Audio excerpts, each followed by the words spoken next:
So I'm going to step away from the podium on this one. And I'll try to be expeditious here because I'm going to split my time between what I'm going to talk about. And then because we have Sunita Satyapal here, who's the director of the fuel cell program, I won't cover her topics. I'll allow her to come up here. And if somebody could, I'm going to try to keep myself on time. I'm a very fast talker, so I'll keep you on your toes this morning. The sustainable transportation sector, can you hear me when I step away from this? Okay. Was put together about 2 years ago. In fact, I would say 2 years ago and maybe 2 weeks ago. We brought together 3 of the technology offices that we had in the transportation sector. And previously, they had all reported into different sectors. And so we went through a reorganization. We created 3 pillars of sustainable transportation, renewable power, and energy efficiency. And we brought all the transportation offices under one umbrella. And the advantages of having them together were really around trying to set priorities and find the highest impact, most compelling research that we do in our portfolio. And so for the past 2 years, I've been focused kind of on 3 high-level priorities within our offices. The first is to develop what we call strategic white space for cross-cutting initiatives. Cross-cutting just means silo busting, investing in research opportunities across offices. You'll see some evidence of that in our portfolio. The second, it's also very important to Dr. Danielson, is to find new and emerging areas for research that are off roadmap ideas. And so we are a very roadmap-driven office, which is good. It helps you stay laser focused. But you also have to know when you need to identify and on-ramp new technologies into your portfolio, and when new megatrends mean your roadmap itself is just the wrong roadmap and you need a different roadmap. And then the third thing is trying to find innovative platforms to compress what we call research, development, demonstration, and deployment. RD3 is the spectrum of what we do. And so rather than taking 10 to 20 years to develop new technologies and materials, we want to compress that down into half the time, half the cost. That makes it a lot more attractive, both from an investment perspective as well as from getting results into the market. So I'm going to move fairly quickly as we go through this now. Please ask me any questions later if you have them. There are 3 technology offices within the sustainable transportation sector. We're funded roughly at about a $600 million per year enacted level, but we see strong requests from the administration to support broader work. This year's request was $853 million, and it just shows the administration's support and the desire to see more work being done in this area. We invest in bioenergy, in vehicle technologies, and in hydrogen and fuel cell technologies. And these are the 3 technology offices that are within the sustainable transportation sector. In the bioenergy offices, we've done a lot of investments into cellulosic ethanol, and we've now shifted our focus into what we call drop-in hydrocarbon fuels because we're starting to see ethanol take hold into the marketplace. In the vehicle technology office, we cover anything electrification, lightweighting, combustion, fuels, and all the materials technologies.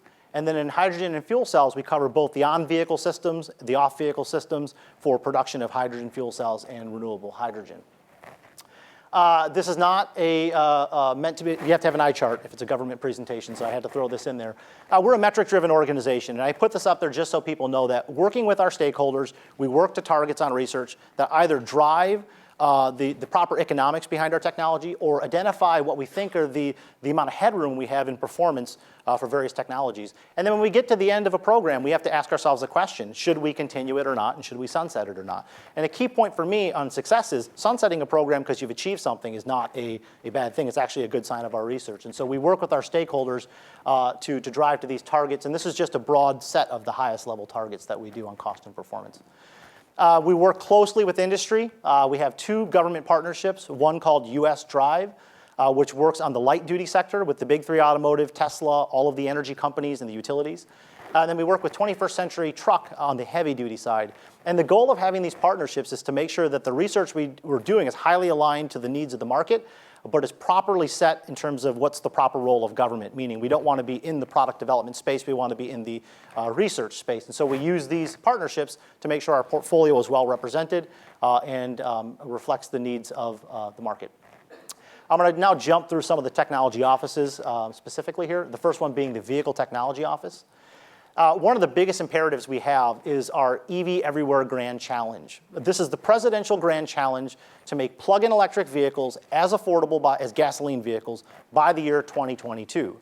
And when this goal initiative was started, it really focused on just 2 pillars here. We had research and development, and then we had workplace charging. Workplace charging being the initiative we have to maximize the amount of employers that offer workplace charging. But over time, we came to realize that there were many other strategic barriers to the adoption of electrification and transportation. And so we broadened the effort to cover a host from grid modernization to partnerships with utilities into raising awareness in the community as well as stakeholder engagement. But I think one of the key areas that we do is really invest heavily into technologies that enable electrification of vehicles. And so what we think are the enabling technologies are obviously low-cost batteries with higher performance, and electric drive systems that are both efficient from a packaging perspective, highly efficient, low cost, but also eliminate the use of rare earth materials. But lightweighting is an area that we consider part and parcel to electrification of transportation, as well as enabling technologies like more advanced cooling systems and ways to passively reduce the load on vehicles. And so we've invested more than $300 million to date since 2012, and we believe that our efforts with this, as well as the prior efforts, have helped really drive adoption of technologies in the market. As I mentioned earlier today, this is all about results, and through our efforts, we've seen more than a 70% reduction in the cost of batteries coming out of our research. And so we've broke the $300 per kilowatt hour barrier, and we're on our way down to our $125 per kilowatt hour barrier. And I highlight this that, this is technology coming out of the lab. It still needs to be commercialized. And so we talk about high volume modeled cost. If somebody were to commercialize this, they would see this in the market. And some people tell me that, well, Tesla already has batteries cheaper than this. But we're talking about batteries that are not only cheap, but actually double the performance of the battery in terms of energy density. So you're moving in both directions on cost and performance. And so rather than give you a programmatic review, I just wanted to talk to you about why this matters. You may not realize that the Chevy Volt, the second generation Chevy Volt, and the Ford Focus EV all leverage battery chemistry that was developed by the Department of Energy and through the national labs at Argonne National Labs. And so research that we funded all the way back in the early 2000s actually developed the chemistry that was then licensed by LG Chem that went into the first generation Volt. And it was a tweaked chemistry that went into the second generation Volt. And some would actually say that our chemistry is used more prevalently than people know. But again, it's an example of a success story. This is just one element. We have separator plates and a variety of other investments in the commercial space. Similarly, we funded research that has actually eliminated the use of rare earth materials in at least one example motor made by UQM. And we're continuing to push the bounds of using wide bandgap semiconductors in integrated power electronic devices. And so we're starting to see these things migrate into the marketplace and hit some of our targets. I'm going to skip past this a little bit just to save some time. That was more about our workplace charging challenge. And I want to just comment very briefly here. We have a very large cross-cutting grid modernization initiative, far larger than the Transportation Office, which looks at modernizing our grid for a resilient, efficient grid that maximizes the penetration of renewables, at the same time maximizes the uptake of electrification of transportation. And so we fund efforts into driving the adoption of electric vehicles in partnership with other offices managing aspects of the grid. In the area of lightweight material technology, and I won't ask you to read this, I'll just talk to it a little bit.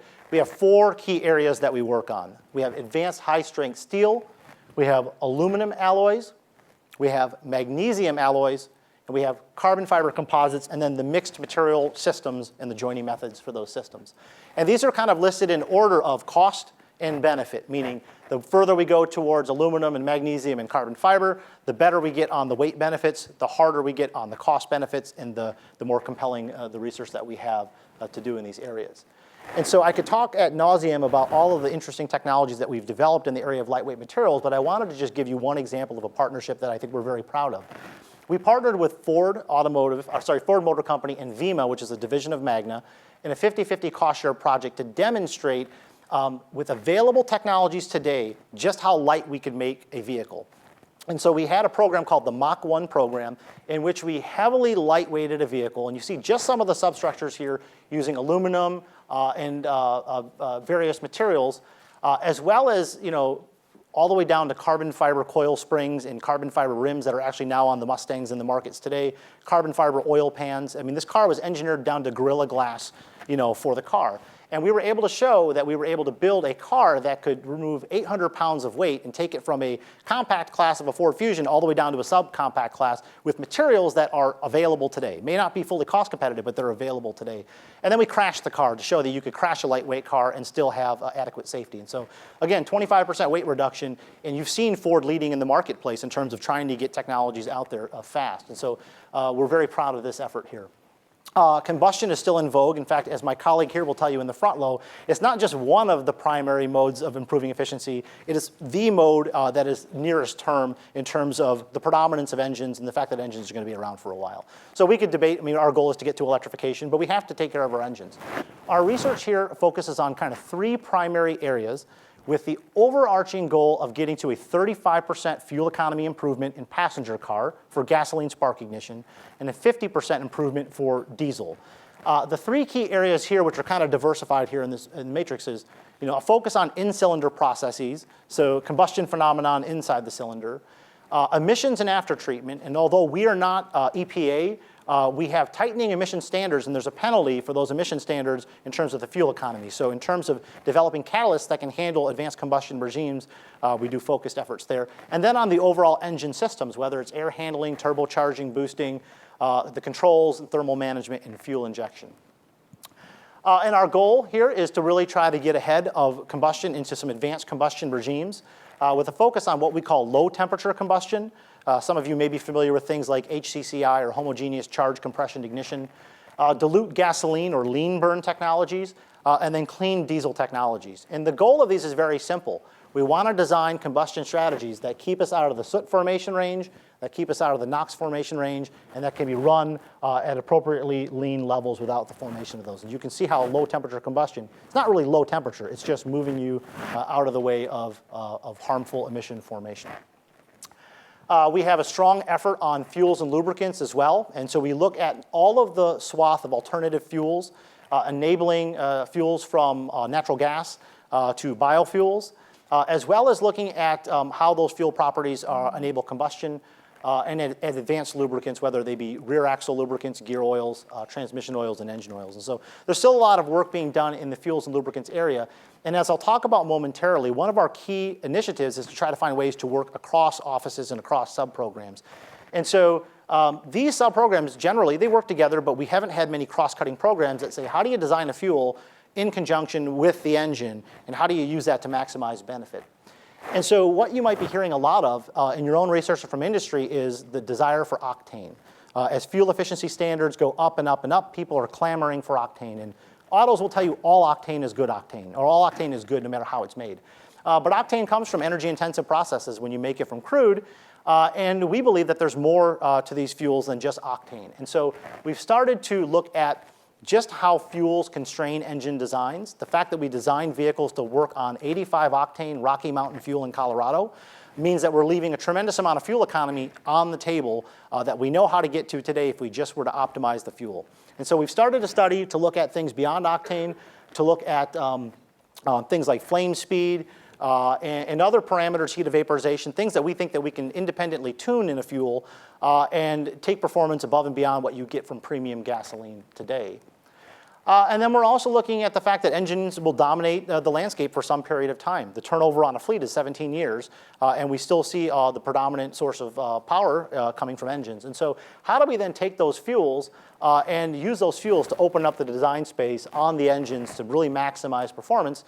On the spark ignition side of the equation, we talk about things like turbocharging and downsizing engines, downspeeding. But on the advanced combustion side of the equation, new fuels can actually enable the overall combustion strategy in general. And so this effort we have focuses on kind of two parallel pathways. The first one we call Thrust 1 looks at today's spark ignition engines, the ones that you have in your car with spark plugs, which require fuels with low reactivity because they're sparked with the spark to ignite them, all the way down to what we call advanced compression ignition, which requires a high reactivity fuel and can enable kinetically controlled combustion if we have the right set of fuel properties. And so we're in the process of evaluating this space, and we're actually trying to find out fuels that can kind of do 2 for 1 across this kind of different set of combustion regimes. And so as a result of this effort, and as a result of the industry call for this, we put together what we call our Fuels and Engine Co-optimization Program, formerly under a logo and a name that, as I was joking earlier, got nipped for trademark issues. It's hard to find logos. But our goal here is ultimately that one day you would go to a pump and you would see a symbol like this that identifies the Optima fuel or the co-optimized fuel, and that you would put this fuel in your car and that your car would eke out substantially improved gains on fuel economy.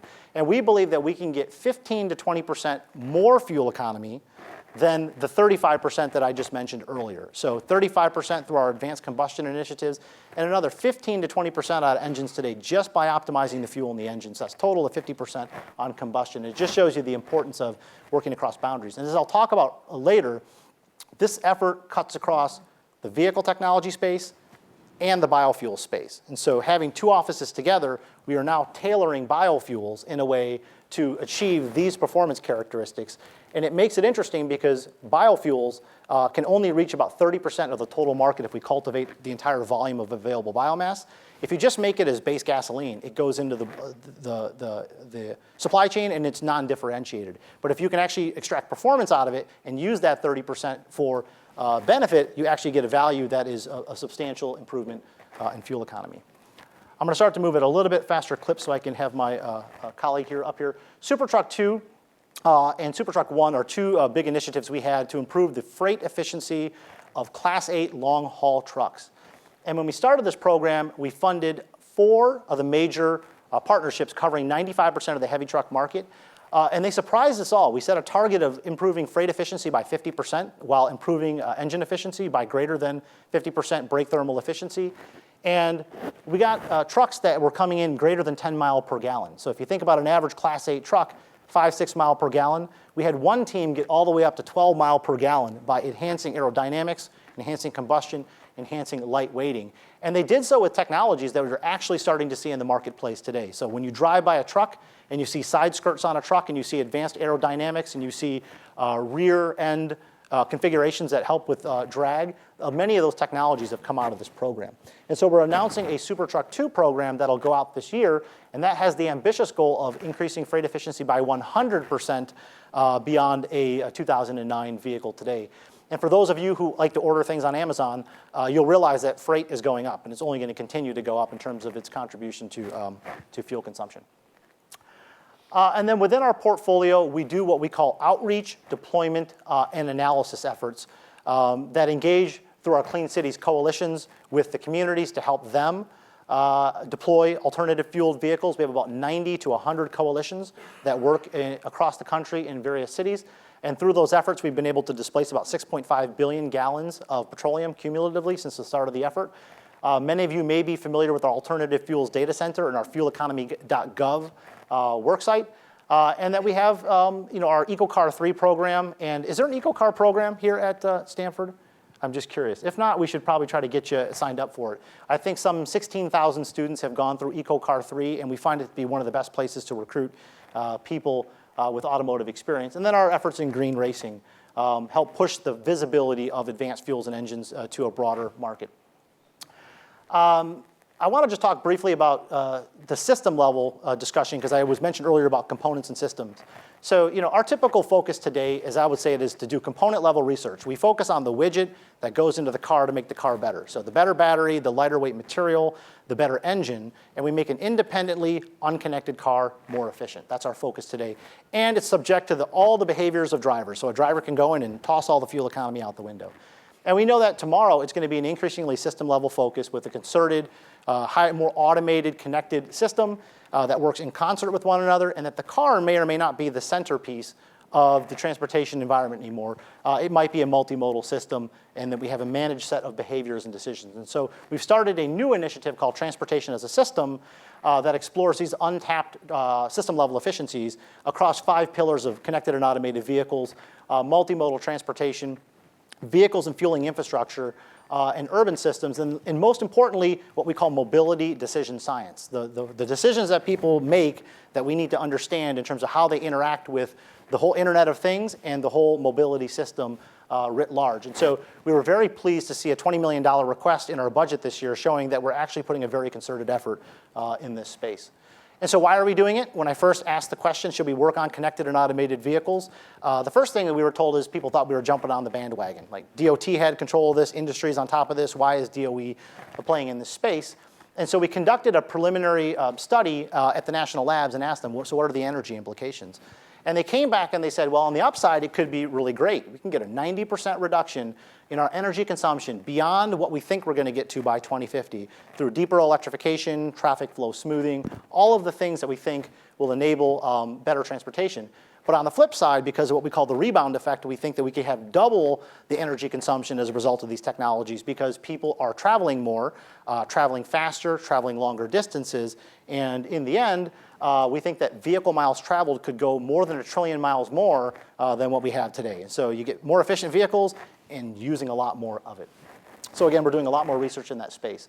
And to start our efforts, we're leveraging what we call the capabilities in our national labs through our DOE Smart Mobility Consortia, where SMART in this context stands for basically systems and modeling for accelerated research and transportation. It's kind of our first foray into bringing a layered toolkit for analysis on energy implications for future mobility systems. And we're going to use this effort then to determine what's the next layer of research that we need to do in actual physical research on new vehicle systems for future mobility. This consists of 5 national labs, each of them leading one of the pillars that I mentioned, from behavioral science to connected and automated vehicles to multimodal transportation and the others, and that we're trying to put together what we would have as a comprehensive set of tools that we can bring to bear for industry, cities, and others to analyze the energy implications of these technologies. And so I'm going to quickly go through the bioenergy office here. How am I doing on time? About 20 minutes in, and then we'll switch gears momentarily. So just big picture on the world of bioenergy. So why bioenergy and why biomass?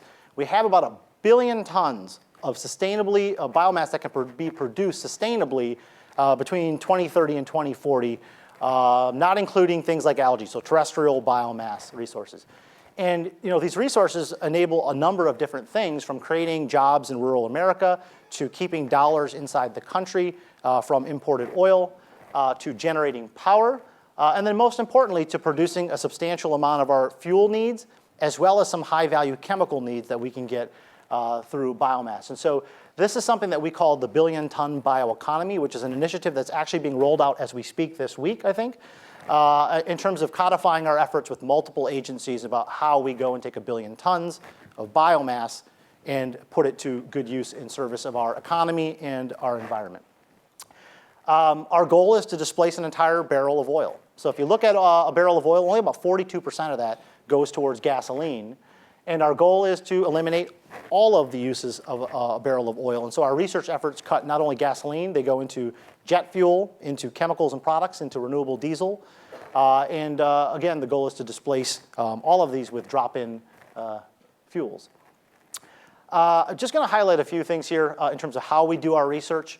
Our research starts all the way up at the front end of the supply chain in terms of getting feedstocks off the land and into a real supply chain system and over to reactors and plants for use. And I think a lot of people don't realize just how hard it is to actually cultivate, store, ship, and get quality materials into a plant at cost. And so a lot of research goes into feedstock supply and logistics. We then focus a tremendous amount of our efforts on thermochemical conversion and biochemical conversion pathways to convert that into intermediates for fuel, and then we talk about upgrading those into finished fuels. And so we work on the front end, the pretreatment, the conversion processes, and then ultimately getting the products out. And our goal is to lower the risk at the unit operation scale, and then to integrate that into demonstrations and to lower the risk at increasing scale and integration. As I mentioned earlier, we're focused on drop-in biofuels because we're starting to see our efforts on cellulosic ethanol take hold in the marketplace with the launch of 3 plants that are starting to operate, still going through some startup issues. We expect probably within the year or so that they'll be fully operational. But now that we've seen these getting market traction, we've shifted our efforts towards drop-in biofuels.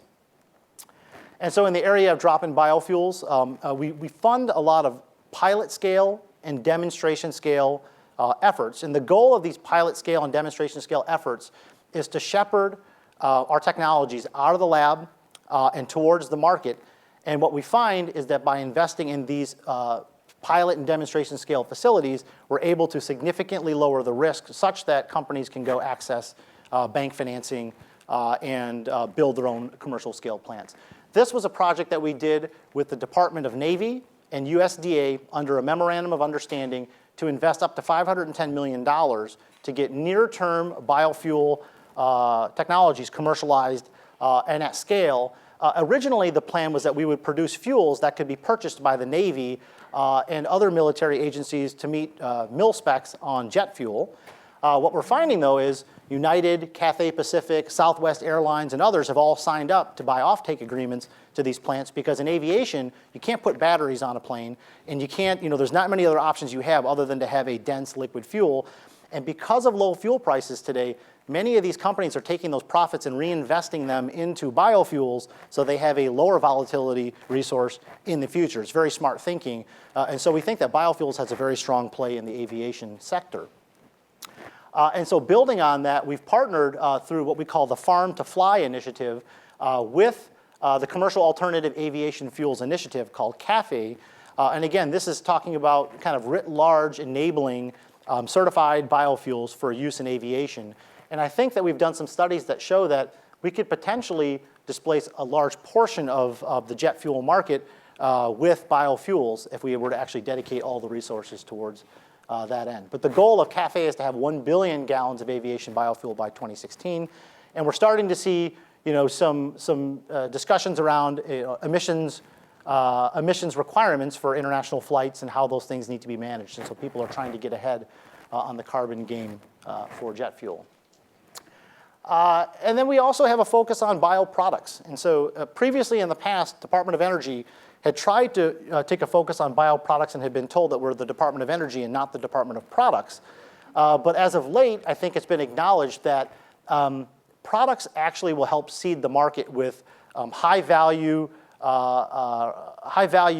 products that will help provide a return on investment and enhance the economics of fuels. And so we find it very linked that we should be funding biochemicals and bioproducts that can be tied to the ultimate production of the fuel so that we end up with a better value proposition for people trying to go in the business of producing fuels.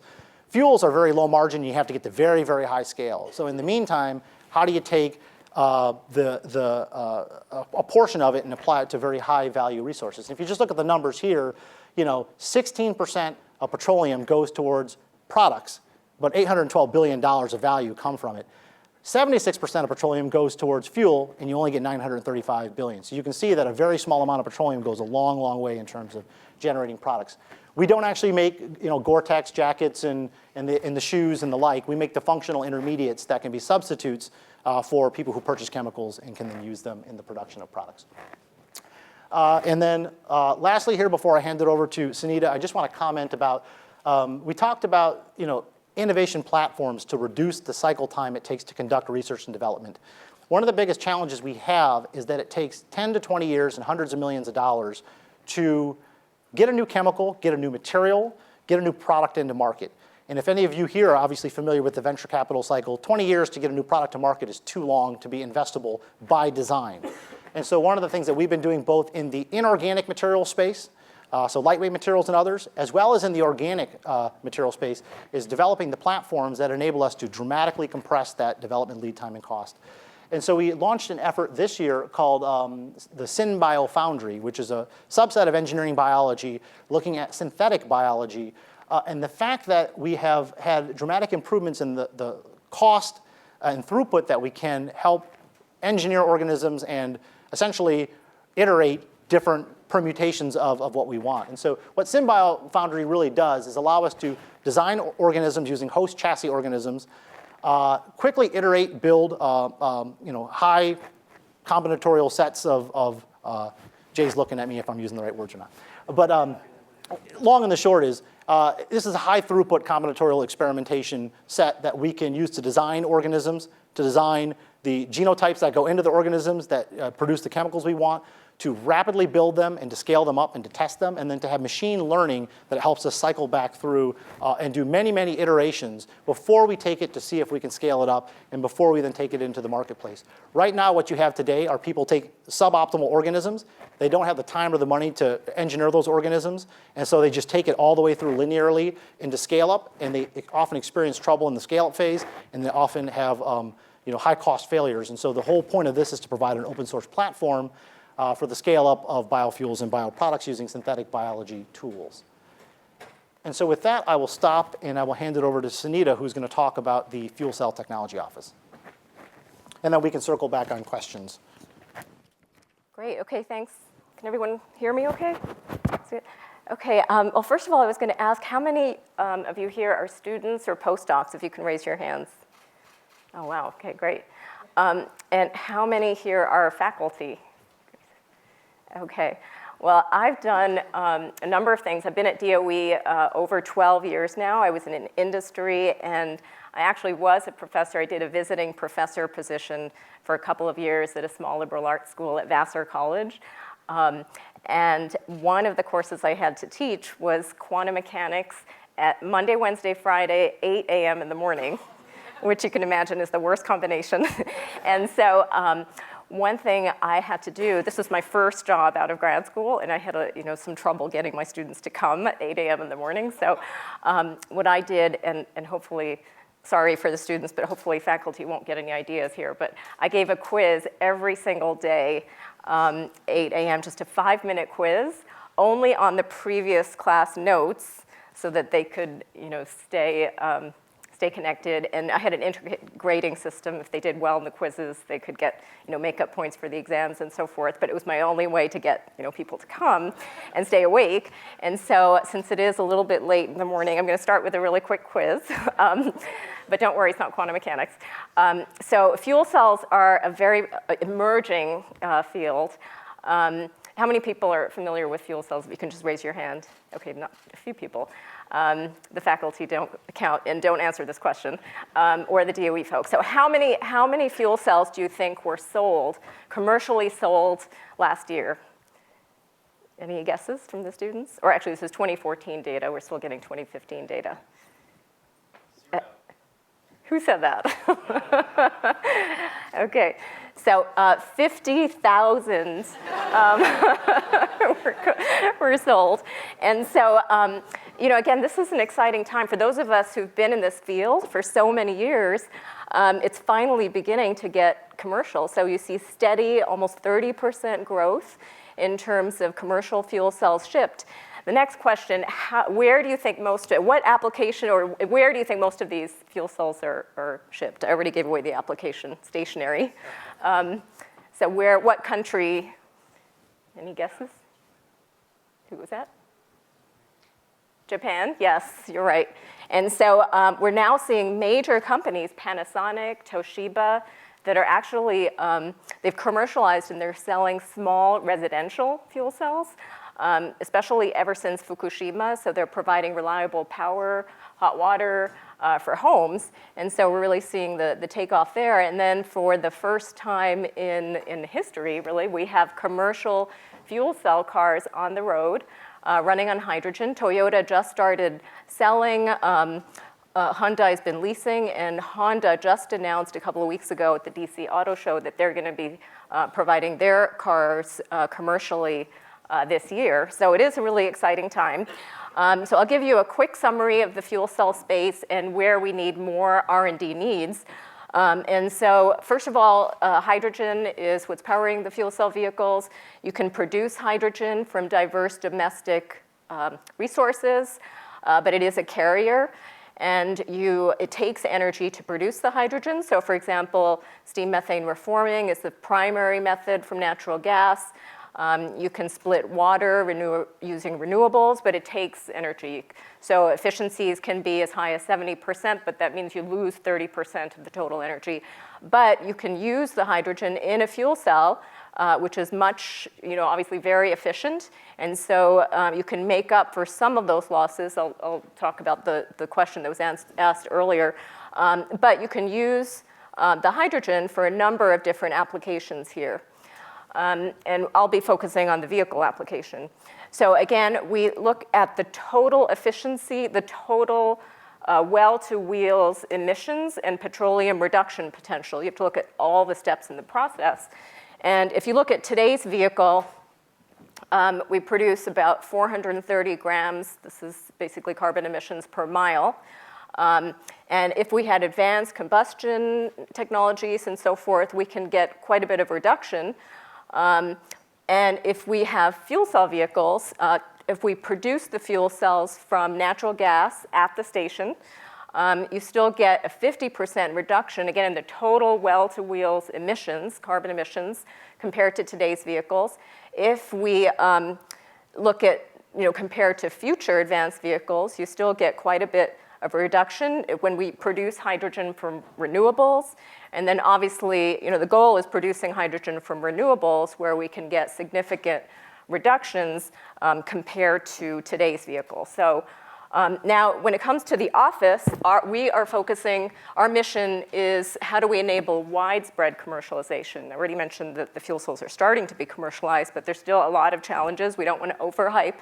And our main areas are hydrogen R&D and fuel cell R&D. And then we have a number of cross-cutting areas I'll touch on. But we're guided, as Reuben mentioned, by a number of very specific metrics.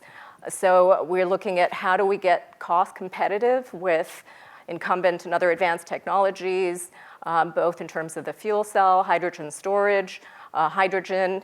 And if we look at where we are today compared to where we need to be, again, in green, these are the metrics where we need to be competitive.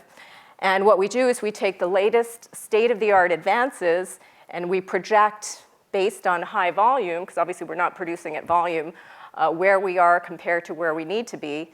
And at low volume, so today, in fact, California has been the leader in terms of stations. There are about 10 public stations. Governor Brown signed, basically committed $100 million for 100 stations. But if you look at the stations that are selling hydrogen now in California, they're still pretty high. We need to get the cost down. And obviously, fuel cells at low volumes are still very high. So we have a number of challenges. This one really emphasizes cost. And if you look at where those challenges are, and for students and those thinking about getting into this field, where we need help in is the catalyst for the fuel cell. It's still the biggest cost contributor for the fuel cell. So we're looking at non-platinum group metal catalysts, for example. For hydrogen at the station, we store the hydrogen on board the vehicle as high pressure tanks. And so compression is a big cost contributor at the station. And then on board the vehicle, we have to store hydrogen. Right now, they use carbon fiber composite tanks, and the carbon fiber is really a big piece of the puzzle. So that's where we need more work. And if you look at the program, in the one-slide version of the program, we basically cover R&D. So there's been lots of advances. So 50% reduction in the cost, 5 times less platinum, lots and lots of progress. There's more that needs to be done. And then we also validate the technologies under real-world conditions. So for example, we've independently tested over 200 fuel cell vehicles, driving over 6 million miles, getting lots and lots of real-world data that helps feed back into the R&D program. And then we also have a small effort on deployment, where for example, we look at early markets. We started with forklifts and backup power units for cell phone towers, and we cost-shared about 1,600, and now we're tracking over 13,000 that companies are purchasing without DOE funding. And so for the first time, we're seeing major companies. In fact, Walmart just purchased over 1,000 fuel cell forklifts, and partly because it just takes a few minutes to refuel instead of charging the batteries. There's zero emissions. Sprint is deploying hundreds of fuel cells for backup power for their cell phone towers. Coca-Cola, FedEx, there are a number of companies that are now actually purchasing fuel cells. Hydrogen infrastructure is a major challenge, and so we have launched a public-private partnership called H2USA. There are about 45 partners, all the major car companies. I mentioned California. The state of California is officially a partner. Governor Brown signed on. And we have a number of working groups. And we actually welcome students, postdocs, universities to participate in addressing some of the challenges here with hydrogen.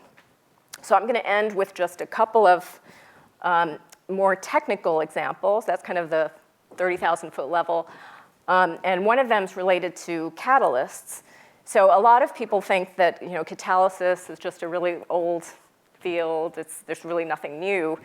But there was a very exciting discovery that came from one of the projects that we funded.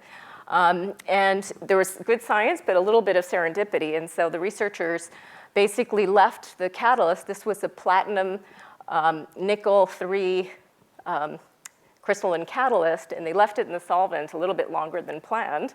You know how that goes, and they expose it to air. I think it was left in a desk. And what happened was it spontaneously de-alloyed from the inside out to create this hollow nanoframe structure.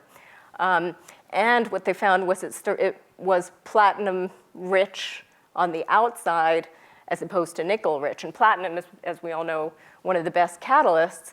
And they found a 30-fold increase in the catalytic activity for the fuel cell oxygen reaction. And then what they did is they put an ionic liquid inside this hollow nanoframe that increased the oxygen concentration in there and basically increased the reactivity even more. And so we have, for the first time, then they put it into membrane electrode assembly.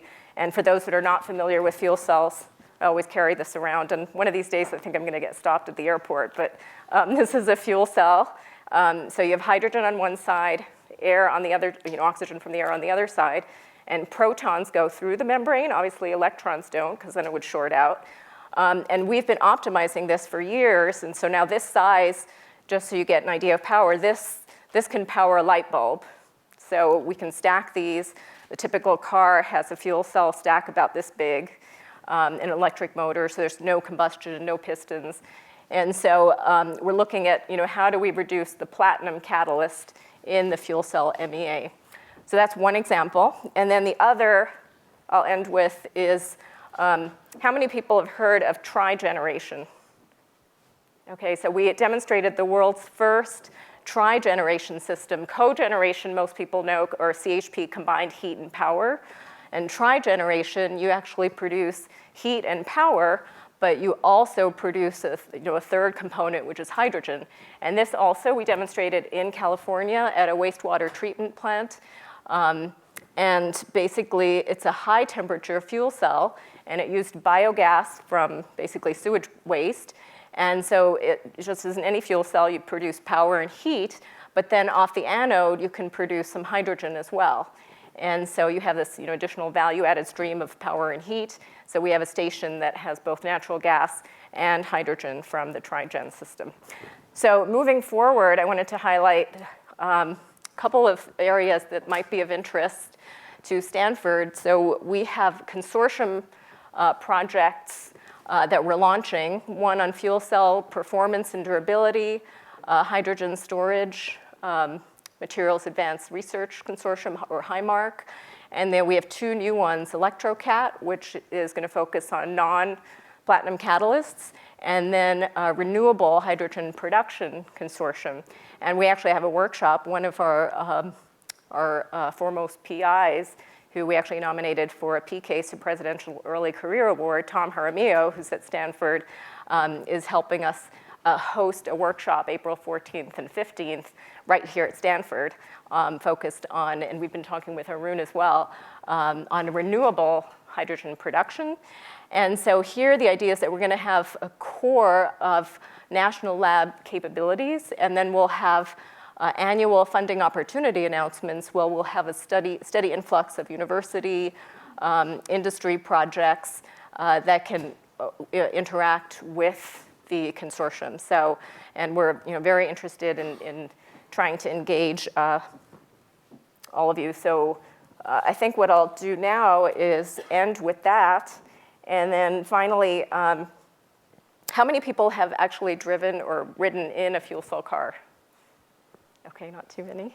So we have a number of cars in California. We're going to be doing another international event here in the Berkeley area, May 17th. We're going to have a special student activity as well. We'll have cars and so forth. So if you're interested, let me know. We'll keep you posted. But we did have the Secretary of Energy drive, and so I'll end with that here. So you can see this is actually, Reuben and I are sneaking into the back seat there.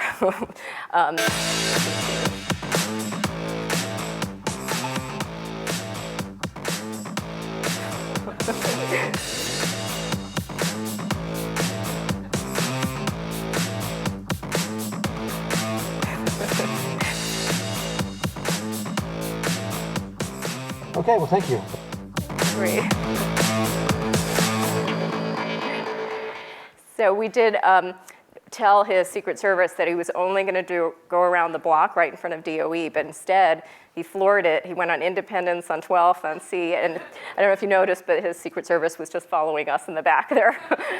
So I'll end with that, but I look forward to talking with all of you. Thank you.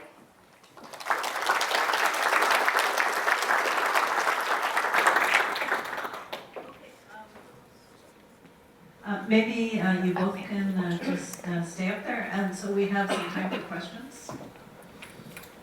Okay, you got to ask a question last time. We'll give you another turn shortly. Okay, how about you next? In terms of the transition to producing hydrogen, the initial hydrogen production is going to be steam reformed natural gas. Obviously, you have the carbon burden from the natural gas that is part of that process. How would you compare the efficiency of just running a natural gas car directly off the natural gas and its carbon emissions, and the fact that it's an existing vehicle technology that doesn't require developing a lot of the more exotic infrastructure? You do that as an interesting bridge from the energy and carbon burden point of view. Where do you put that? I'll try to answer, and then maybe we actually have some data on this, and I don't have it at full recall right now. But if you burn natural gas, you actually, it's not as efficient as if you look at the stack up. Natural gas in a power plant to electric vehicle is good.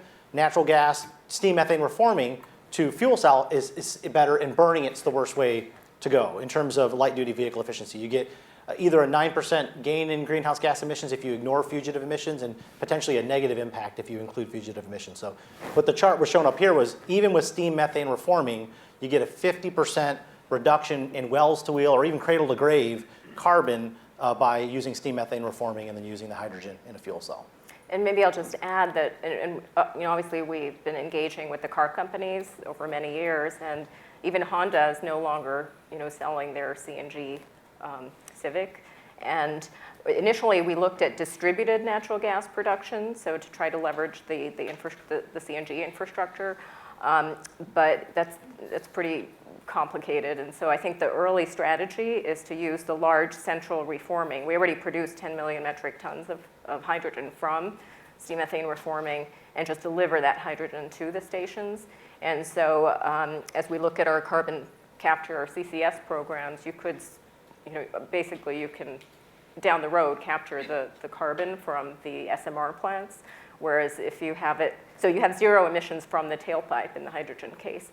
And then, as Reuben mentioned, efficiency is another issue. So the fuel cell is, intrinsically so much more efficient than combustion. So even from the car companies' perspectives, even though early on we thought that could be a good transition, they've really, shifted to the fuel cell route. Okay, more questions. Yeah, back over there. So we're seeing a lot more subnational participation, especially at Paris. How does EERE work with subnationals on transportation, in particular local transportation or hydrogen? So we do have a formal international partnership with 17 countries and the European Commission specifically on hydrogen. So we keep track. In fact, I'm going to be in Japan in about 10 days. We coordinate very closely on what's happening internationally. So they all have, or many of the major countries, Japan, Germany, Scandinavian countries, Korea is very heavily involved, and so they're developing public-private partnerships also to roll out hydrogen stations. So they have very specific plans, and we coordinate. Very well at the international level. So we actually met in Paris just before the climate talks, and a company opened a hydrogen station in Paris as part of the COP21 talks. And so when I mentioned this May 18th event, the US is officially hosting this international partnership the week of May 18th, and those country governments will be here. So there's good coordination. Okay, we have time for one more question before our break. Okay, Roland. This question for you, Reuben. So you talked about lightweighting, and you also mentioned, but didn't talk much about behavior and decisions. Yeah. 40 years ago, I used to drive a 1965 Mini, which weighed 1,200 pounds.